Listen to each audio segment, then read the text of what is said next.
Selamat pagi saudara, senang sekali Redaksi 33 kembali hadir. Kali ini bersama saya Rosmi Rahma, sejumlah informasi penting akan kami hadirkan untuk Anda dan berikut di antaranya.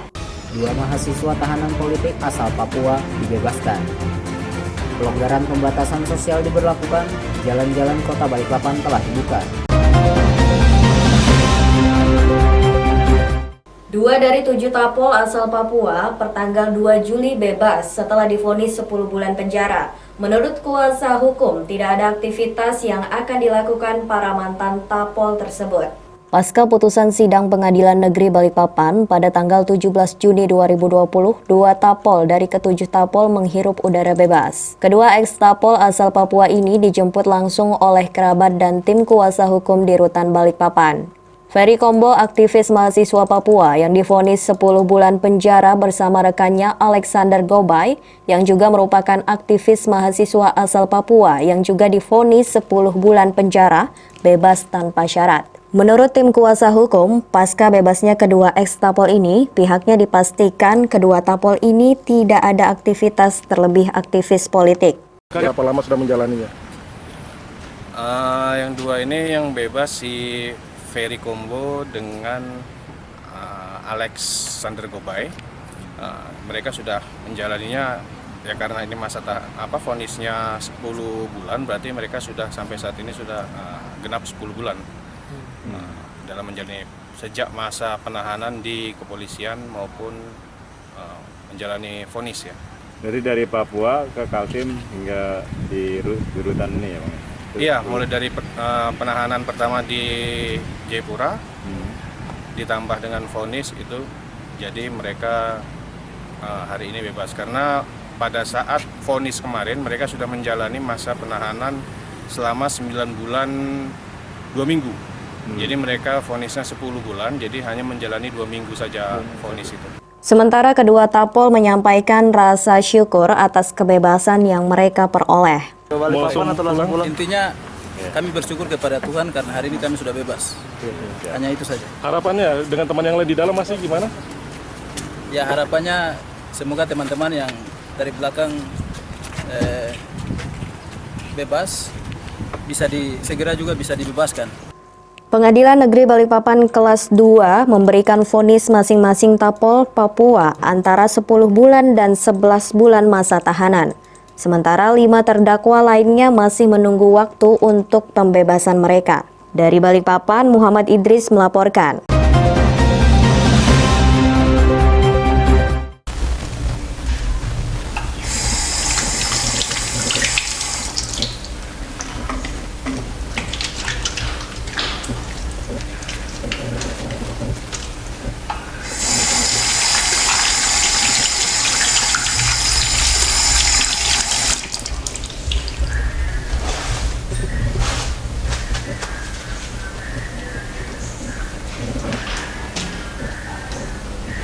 Meskipun di rumah saja, kita tetap selalu menjaga kesehatan, cuci tangan, menggunakan hand sanitizer.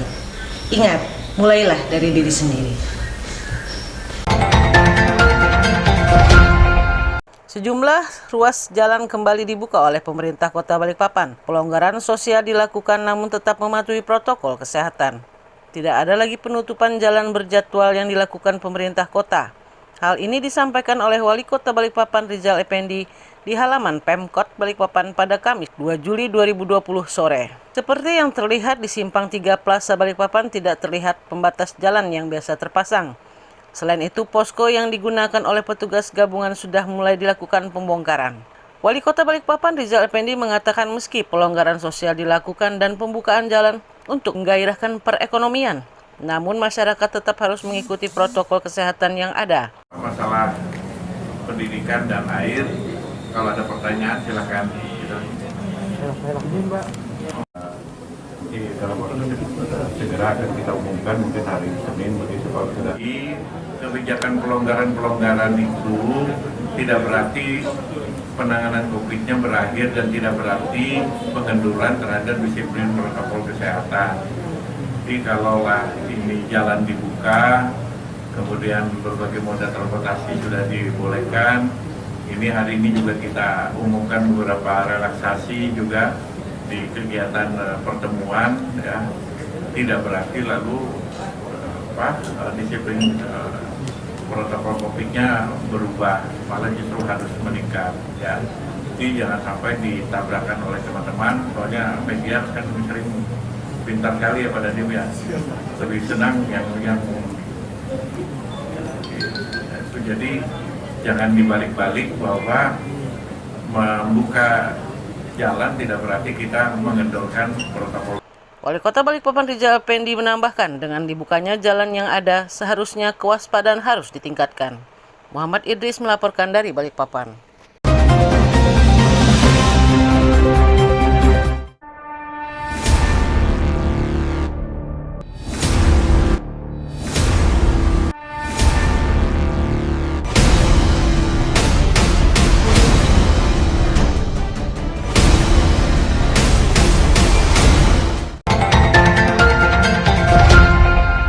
Sorotan tajam mengenai Prusda-Prusda dalam kondisi sakit datang juga dari Ketua Fraksi Demokrat Nasdem DPRD Kaltim. Kondisi beberapa Prusda justru menjadi manja karena terus berharap disuntik dana pemerintah. Ketua Fraksi Demokrat Nasdem Puji Setiawati tidak keberatan Prusda atau BUMD, Badan Usaha Milik Daerah, dibenahi. Dia meminta segera saja dilakukan audit terhadap keuangan dan kinerja Prusda-Prusda itu, agar terdiagnosa secara persis apa penyakitnya. Ini memang salah satu yang kita sorotin adalah tentang BUMD. Saat ini Prusda-Prusda ini kan banyak, tetapi Prusda saat ini sebenarnya yang diharapkan oleh pemerintah adalah mereka bisa memberikan dongkrakan PAD untuk Provinsi Kalimantan Timur, kan gitu ya. Karena pada awal-awal pembentukan BUMD itu kan mesti disuntik oleh pemerintah tuh. Maunya kita setelah kita harapkan bahwa BUMD itu BUMD yang sehat. Sehatnya dalam artian apa? Dia dalam perkembangan selanjutnya mampu memberikan kontribusi yang besar di dalam mendongkrak pendapatan asli daerah. Tetapi kenyataannya adalah seolah manja. Biasa disuntik, biasa diberikan subsidi, terus maunya tiap tahun terus. Nah, Ketua Fraksi Demokrat Nasdem mengatakan, jika Prusda dan BUMD memang sudah sakit parah, fraksinya menyarankan kepada pemerintah Provinsi Kaltim agar ditutup saja. Kita memang tekankan kalau tidak balancing dengan apa yang diharapkan oleh pemerintah daerah, kita jangan tinggal diam gitu loh. Kita harus evaluasi kesalahannya di mana, apa yang harus diawalin lagi dan apa yang harus dimulai. Saya pikir kalau untuk memulai, saya pikir sudah tidak akan memulai lagi, tetapi bagaimana sistem manajemennya yang dengan baik, kemudian transparansi tentang pengkajian manfaat daripada BUMD itu sendiri. Contohnya misalnya perusahaan-perusahaan daerah ya saat ini ya, termasuk ya udah nggak usah dijelaskan satu-satu kali udah tahu deh nanti dah ini ya. Banyak Bu. Ya. Jadi perlu dikaji secara detail. Kemudian syukur nanti didatangkan lembaga independen yang keluar dari ranah birokrasi dan pemerintahan, sehingga pada saat verifikasi data faktual di lapangan di BUMD itu betul-betul disepakati dan didapatkan data yang konkret. Kalau itu tidak menguntungkan, tutup. Tidak menguntungkan, tutup. Di DPRD Kaltim kini tengah bergulir dibentuknya Pansus Prusda, namun hampir semua fraksi meminta Prusda yang sakit disikapi pemerintah dengan menutupnya. Tim Kaltim TV, Hardin melaporkan.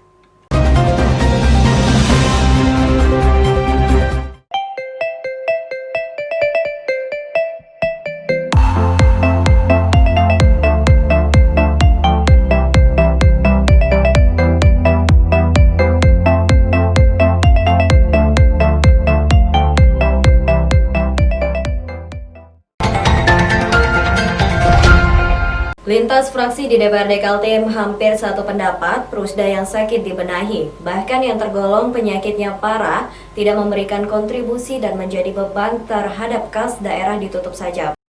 Opsi-opsi tentang pembenahan Prusda yang dimodali Pemprov Kaltim disampaikan fraksi-fraksi di DPRD Kaltim pada rapat paripurna pandangan umum terhadap LKPJ Gubernur Kaltim tahun 2019.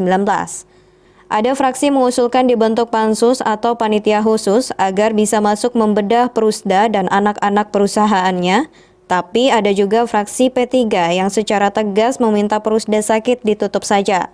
Wakil bagaimana soal Iya. Persoalan Prusda. Tadi hampir semua fraksi menyampaikan hal itu terkait dengan kinerja Prusda. Satu, kalau kita ngelihat dari Prusda itu, satu adalah kinerjanya. Dari investasi yang pemerintah provinsi lakukan, dari modal yang sudah diberikan pemerintah provinsi, kemudian dengan hasil yang dihasilkan dari Prusda tersebut memang nggak sebanding. Banyak sekali Prusda yang dikatakan mandul ya, atau Prusda yang tidak memberikan hasil apapun. Ini patut untuk kita koreksi. Tadi bahkan ada yang lebih tegas lagi untuk dibubarkan. Ya fraksi P3 untuk dibubarkan. Ya tidak menutup kemungkinan kalau memang sudah tidak menghasilkan apapun, ngapain lagi? Nggak ada kinerjanya juga. Masalah Prusda sudah ditangani oleh Komisi 2. Samsun percaya langkah-langkah strategis sudah disusun Komisi 2 untuk disampaikan ke pimpinan DPRD, bukan hanya soal kinerja, tapi juga mengenai aset-aset Pemprov Kaltim yang diserahkan pengelolaannya ke Prusda tapi tidak jadi apa-apa. Dua juga lagi intens untuk menggodok itu. Beberapa Prusda sudah kita ajak bicara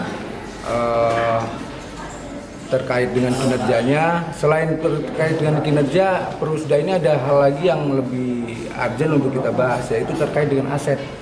Karena kan banyak sekali aset-aset Pemprov yang dilimpahkan pengelolaannya ke Prusda. Sudah sejauh mana? Contoh yang paling konkret ini lahan eksklusif punya Pemprov, kemudian dikelolakan kepada MBS. Jadi apa sekarang? Gitu kan? Nah, sementara ya jadi rumah hantu. Tim Kaltim TV, Hardin melaporkan.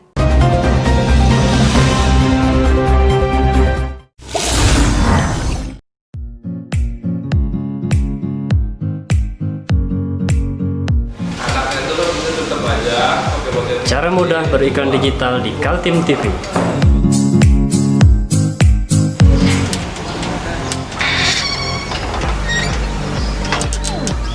Yang pertama, jadilah sahabat Kaltim TV.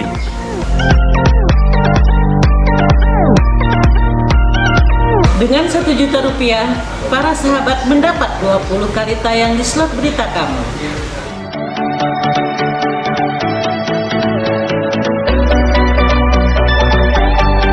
Dengan 20 detik, dapat menjangkau 20.000 penonton. Anda beruntung karena mendapat kesempatan perdana dari kami. Ayo jadilah sahabat Kaltim TV.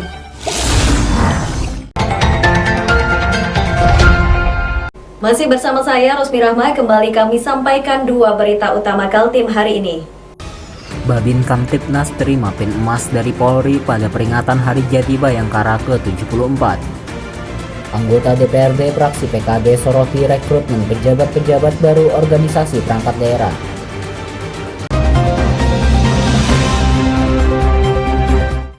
Dalam peringatan Hari Bayangkara ke-74 tahun yang dilakukan secara sederhana di Polresta Balikpapan yang dihadiri oleh Forum Komunikasi Pimpinan Daerah atau Porkompinda Kota Balikpapan, seorang anggota Babin Kamtipnas Kelurahan Geraha Indah, Aibtu Wempi Antariksa menerima pin emas dari Mabes Polri atas kinerjanya di tengah masyarakat. Pin emas ini langsung disematkan oleh Kapolresta Balikpapan, Kombes Pol Turmudi. Wali Kota Balikpapan mengapresiasi kinerja Babin Kamtipnas Kelurahan Geraha Indah, sehingga Kamtipnas di Kelurahan Geraha Indah dapat berjalan dengan baik. Terima kasih kepada Kepolisian Republik Indonesia, sangat luar biasa menjaga Kamtipmas, membantu masyarakat menangani COVID-19. Dharma baktinya luar biasa. Pak, salah satu Babin Kamtipmas Pak dapat penghargaan Pak. Selamat, kita juga bangga, ternyata hebat Babin Kamtipmas kita yang di Geraha ya, Iya, Pak. Luar biasa. Selamat, terima kasih. Sementara itu, Kapolresta Balikpapan Kombes Pol Turmudi menyebutkan, Brigadir Wempi Antariksa saat dilakukan pengecekan di lapangan masyarakat merasakan kehadiran Babin Kamtipnas dalam situasi dan kapanpun.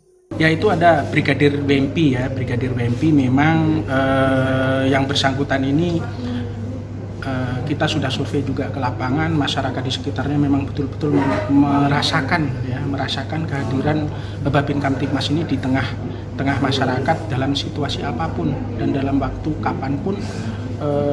Yang bersangkutan selalu bisa hadir ketika ada masalah-masalah Kamtipmas yang ada di lingkungannya. Termasuk sebenarnya juga Babin Kamtipmas yang lain juga sama. Cuman karena memang ini ada proses, kemudian ada penilaian dan lain sebagainya, alhamdulillah Polresta Balikpapan ada satu perwakilan yang juara 1 tingkat Polda dan diajukan ke Mabes Polri, sehingga juara 1 di masing-masing Polda itu dapat pin emas dari Bapak Kapolri. Ini suatu penghargaan yang luar biasa, bisa juga untuk memotivasi anggota, ya, memotivasi anggota supaya bekerja lebih bagus dan kehadiran di masyarakat akan lebih banyak. Usai menyematkan pin emas Polri, acara Hari Bayangkara dilanjutkan dengan ramah tamah dengan pemotongan tumpeng. Muhammad Idris melaporkan dari Balikpapan.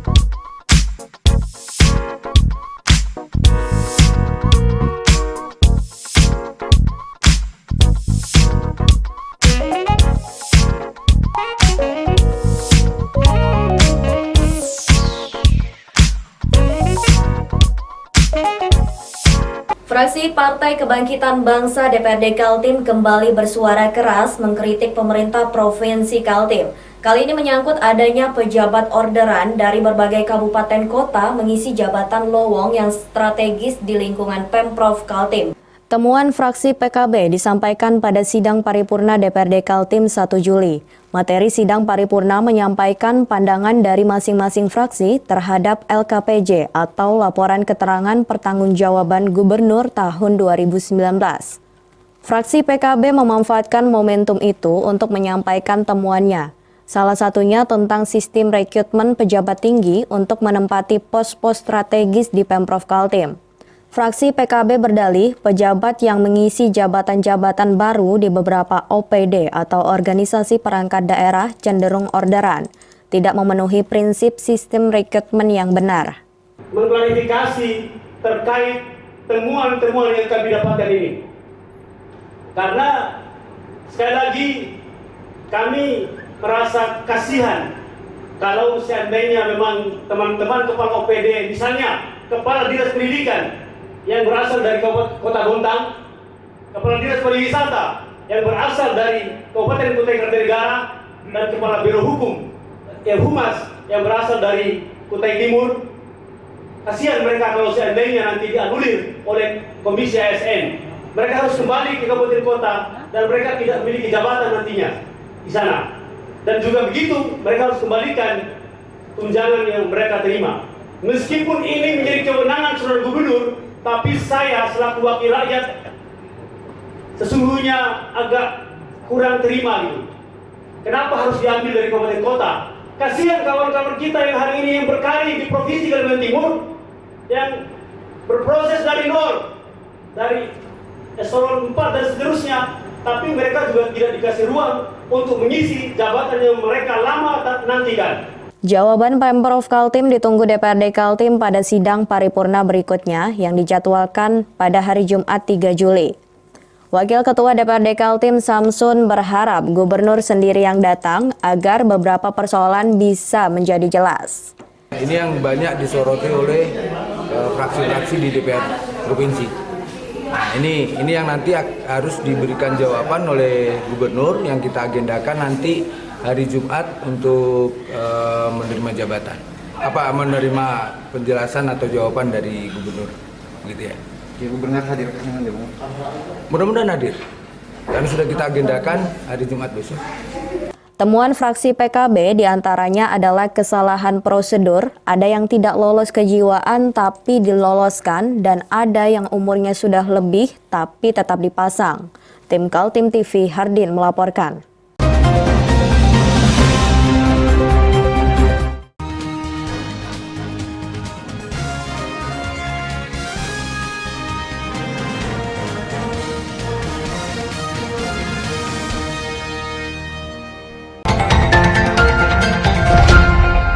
Berita tadi sekaligus menutup perjumpaan kita kali ini. Akhirnya saya Rosmi Rahma dan seluruh kerabat kerja yang bertugas mengucapkan terima kasih atas perhatian Anda. Selamat pagi, selamat beraktivitas dan sampai jumpa.